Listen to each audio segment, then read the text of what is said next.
Il aura fallu 16 heures de négociations, mais finalement l'Eurogroupe est parvenu à un accord de sauvetage de l'économie européenne face au coronavirus. Jusqu'à 240 milliards d'euros seront prêtés par le mécanisme européen de stabilité, 200 milliards d'euros sont garantis pour les entreprises et jusqu'à 100 milliards pour le chômage partiel. Le paquet que nous avons approuvé aujourd'hui approche les 4% du PIB européen, plus les stabilisateurs automatiques qui sont assez puissants pour protéger les économies européennes en cas de crise. C'est totalement sans précédent. Nous n'avons jamais réagi aussi rapidement à une crise comme celle-ci. La seule exigence pour les États est de dépenser cet argent en dépenses de santé pour guérir et prévenir.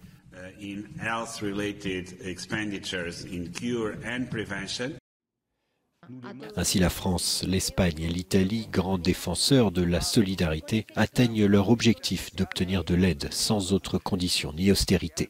Mais l'idée des Corona Bonds a été laissée sur le bord de la route. Pour répondre aussi à la question sur ce qu'on appelle, ce n'est qu'un slogan, un titre, les Corona Bonds, eh bien, depuis que je suis président de l'Eurogroupe, il y a une chose que j'essaie toujours de faire, qui est de ne pas restreindre le débat, mais aussi de ne pas préjuger de la conclusion. Je pense que nous devons être patients.